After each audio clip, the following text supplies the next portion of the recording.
Alt F3 दबाया, normal जैसे करता वैसे ही है। बस आपको यहाँ पर एक क्रिएट करनी है कंपनी, किसी भी नाम से बना सकते हैं। तो ये हम GST का एग्जांपल ले रहे, तो हमने GST का वो पहला क्वेश्चन है, GST 1 दे दिया, इसमें आपका ICC दे दिया और यहाँ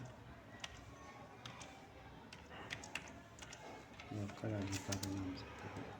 आप सिर्फ राधिका या जिस नाम से बनाना चाहोगे बना लेना। तो शुरू में तो यही है कि आपको डालना। अब इसमें ध्यान रखना कि अगर आपने उत्तर प्रदेश लिया यहाँ और लोकली बेच रहे हो तो पार्टियों को भी उत्तर प्रदेश का ही दिखाना, और अगर उत्तराखंड का दिया हमने तो उत्तराखंड का ही दिखाना। तो आपको ये बता दूँ कि इसमें GST नंबर होता है, उत्तराखंड का अलग होगा और उत्तर प्रदेश का अलग होगा, वो अपने आप बता देगा, जैसे मोबाइल नंबर होता है ऐसे ही।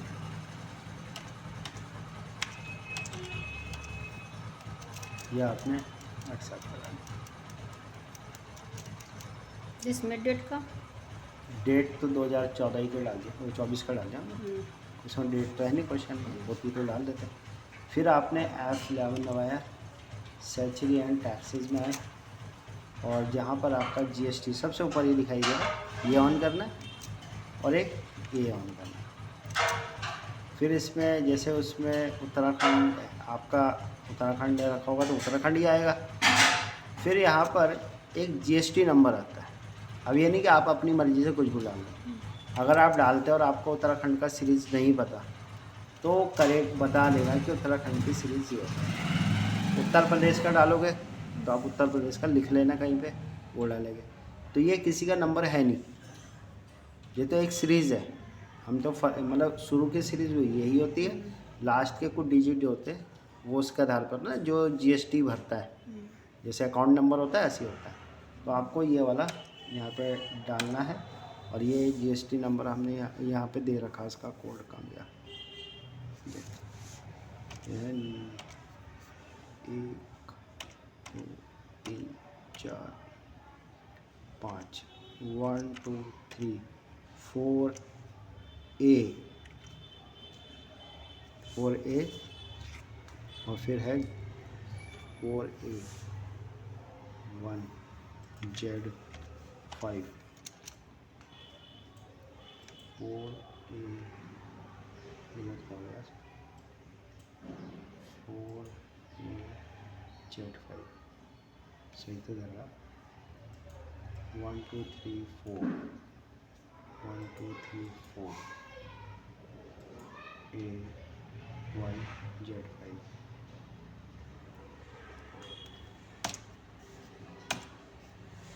29 1 2 3 4 5 1 2 3 4 A 1 Z 5।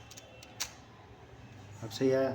और लास्ट का कोड गलत बताएगा क्योंकि वो किसी का है नहीं ना, ये मैसेज आना चाहिए। और ये मैसेज उस टाइम नहीं आएगा जब रियल भरोगे किसी का नंबर ना, तो ये नंबर का ध्यान रखना। और ये आपने एक्सेप्ट करा, एक्सेप्ट अभी एक्टिव हो गया है ना। अब आपको सबसे पहले लेजर बनाने पड़ता है। लेजर बनाने के लिए हम यहाँ लेजर में जाएंगे और पहले वो पार्टी जिससे हमने ख़रीदा, तो यहाँ पे दे रखा KBC and company, KBC and company दे दिया। और ये है सैंडी, इससे ख़रीदे तो सैंडी क्रेडिटर हुई ना कंपनी। और ये यहाँ पर उत्तराखंड ही रखना है, समझे। अगर उत्तर प्रदेश है उत्तर प्रदेश, ये तो कटेगा नहीं GST क्योंकि लोकल पार्टी है और बेचने वाली पार्टी भी वही है।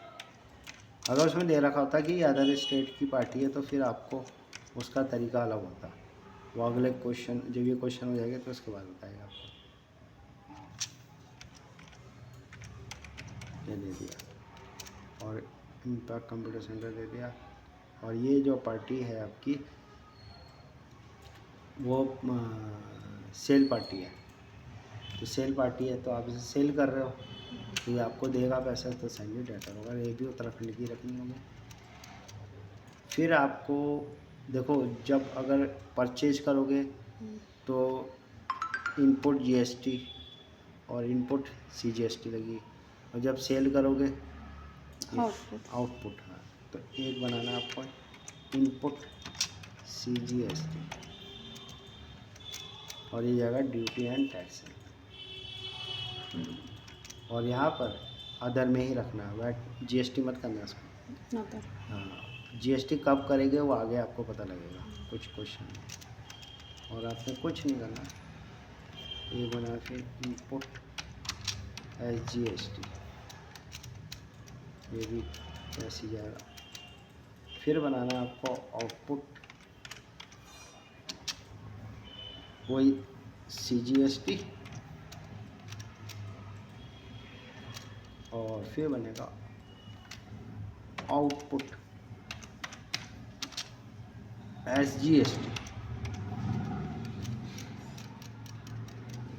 जब ये हमारे बन जाएंगे, हर क्वेश्चन का यही हिसाब होगा। आपने फिर क्या करना है, पहले क्वेश्चन को ध्यान से करना है क्योंकि आगे क्वेश्चन आपको खुद करना है। फिर आपको क्या करना है कि आपको इसका वो बनाना है यूनिट। यूनिट पता ही है, स्टॉक में जाकर। तो ये जो दे रहा है नंबर्स में दे रहा है, नंबर्स मतलब कितने कंप्यूटर है, तो इसका नाम रखना नंबर। फिर आपको इसका बनाना है क्या है, स्टॉक।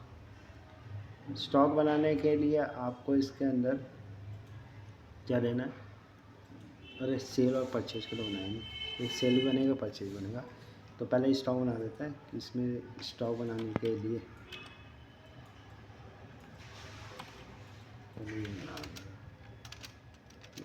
सेल भी हो रहा था, आपको सेल्स अकाउंट भी देना पड़ेगा, और ये सेल्स अकाउंट जाएगा। और ये जैसे हम सेल कर रहे हैं, जैसे होटल में बिल वगैरह देते हैं तो सर्विस कहलाती है, इंश्योरेंस वगैरह तो सर्विस कहलाती है। लेकिन सामान है ना गुड्स, कंप्यूटर सामान है, इसलिए गुड्स लेगा। फिर परचेज, अगर हम सर्विस प्रोवाइड कर रहे हैं ना, उसमें तो सर्विस आप समझ गए हो किस तरह की सर्विस। जैसे होटल में जाओगे खाना खाओगे, वो एक सर्विस होगी। आपने इंश्योरेंस कराया वो सर्विस होगी, लेकिन सामान है तो गुड्स ना है। अब इसके बाद आपको बनाना है इसका स्टॉक आइटम। ग्रुप नहीं बनता इसमें, ग्रुप बनेगा अगले क्वेश्चन में दिखाऊंगा। और यहाँ पर आपको क्या करना है, यहाँ लेना है कंप्यूटर। कंप्यूटर ले लिया, अंडर प्राइमरी और यूनिट नॉइज में लेंगे। और स्टॉक कुछ नहीं भरना होता, बस यहाँ पर एक्सेप्ट करा देना। हो गया, समझ गए। उसके बाद आपको इसी वाउचर एंट्री मारनी है। तो वाउचर एंट्री मारने के लिए अब आपको क्या करना पड़ेगा, इसके अंदर F9 दबाना पहले, और पार्टी का नाम लेना। तो पार्टी नाम जो है KBC है। और यहाँ पर्ची आएगा, नेम ऑफ आइटम में कंप्यूटर आएगा, यहाँ क्वांटिटी 5 आएगी, और उसका जो रेट है वो दे रखा है इसने 2000 रुपये, 20,000 रुपये, सॉरी 20,000 रुपये देते। फिर एक लाइन एक्स्ट्रा आना, फिर जैसे बैट काटते थे ना, यहाँ लिया और उसे 10 दे दिया, तो 10% अपना कट गया। फिर इनपुट 10 देना पड़ेगा। वो तो जो दे रखा होगा ना। अच्छा, इसमें मैंने बताया नहीं था कि एक मेथड होता है कि जिसमें हम अपने आप से फीड करते हैं, किसी में अलग है किसी में अलग है, तो ये वाले मेथड से रहते हैं। जिसमें सेम होता है उसमें एक जगह फिक्स कर देते हैं, वो अगले क्वेश्चन में आएगा, जहाँ हमें भरना नहीं पड़ेगा। तो 20% टैक्स लग रहा है ना इसमें, देखो 10 दिखा रखा है क्वेश्चन में, तो 20% लग रहा है। तो हमने यहाँ पे 10 लिख दिया, फिर अपना काटेगा, 1,20,000 हो गया इसका ना। फिर आपने क्या करना है, आप देना है आपको इसका परचेज का, सॉरी सेल का, परचेज तो हो गया। ये भी 5 की क्वांटिटी है, लेकिन इसका रेट है 25,000 रुपये, 2,500। अब आपको F8 दबाना है, और यहाँ पे लेना है इम्पैक्ट कंप्यूटर। और यहाँ लेना आपको सेल। नेम ऑफ आइटम में कंप्यूटर ही जाएगा। यहाँ क्वान्टिटी 5 दे दी और यहाँ पर आपने दे दिया इसका 25,000। 25,000 देने के बाद आपको एक लाइन आगे आना है, आउटपुट काटना है इसका 10%, 12,500 हो गया। फिर आउटपुट काटना है इसका SGST का 10%, क्या आ गया, तो ये हो गया 1,50,000 और वो होता है 1,20,000। अब ये तो हो गया आपका बिल। अब इस बिल को देखना है, इसमें नहीं लिखा बिल कैसे देखना, लेकिन आपको बिल देखना पड़ेगा। तो बिल देखने के लिए आपको डिस्प्ले में आना है, फिर आपको सैचरी रिपोर्ट में आना है, फिर GST में आना है। फिर यहाँ पर आपको दिख रहा है GST, ये दिख रहा है 1 और 2। पहले 1 वाला खोलना है और इसमें जो है यहाँ पर नीचे आना आपको आइटम्स में, तो ये आपका आ जाएगा। तो उसके बाद ऑल्ट के साथ P दबाना और बिल निकालना है। ये बिल बन गया, जिसे वैट का बनता था, देख रहे हैं। अब ये तो कस्टमर को दे दिया जाता है बिल ना बना के, ये बिल हो गया।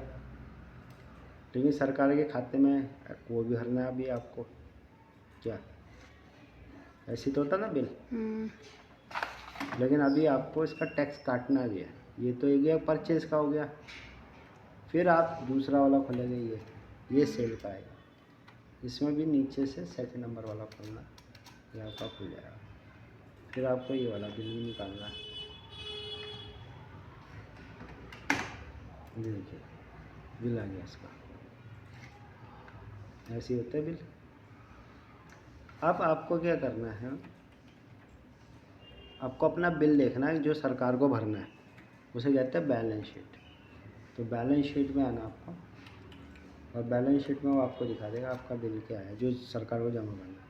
इसमें आने के बाद करंट लायबिलिटीज़ में आना आपको, दिख गया। और फिर आपने ड्यूटी एंड टैक्सेस खोलना, तो वो बता देगा कि 10-10 हज़ार तो आपके हो गए इनपुट टैक्स 20,000 रुपये, और 12,500 हो गया आउटपुट, ये हुआ ना। अब आपको टैक्स भरना है इसमें, तो इनके बीच का जो डिफरेंस आएगा ना, क्योंकि ये 20,000 आया, ये 25,000, तो टैक्स जाएगा आपका 5,000, वो अपना हम निकालेगा। तो हमें आप बिल भरना और ये नील करना है। नील मतलब यहाँ कुछ आना नहीं चाहिए। अगर ये कट गया तो यहाँ नील हो जाएगा। अभी एक बार देख लिया, अब बिल भरेंगे और उसके बाद इसको वापस आके देखेंगे तो ये आपका खाली हो जाएगा, मतलब कुछ दिखाएगा नहीं। इसका मतलब बिल आपका पेमेंट हो गया। तो ये GST भरना बहुत मेन है। बहुत से क्या ये बिल निकालना तो सीख लेते हैं और GST भरना नहीं सीखते, वही तो मेन है। आप अगर काम कर रहे तो बिल कैसे भरोगे, उसके लिए किसी CA वगैरह के उसके पास कोई जाओगे, आप खुद करोगे उस चीज़ को। तो आप इसके बाद आपको क्या करना है कि ये जो अगर आपको जो भरना है, ये भरना है कैश से कि किससे, ये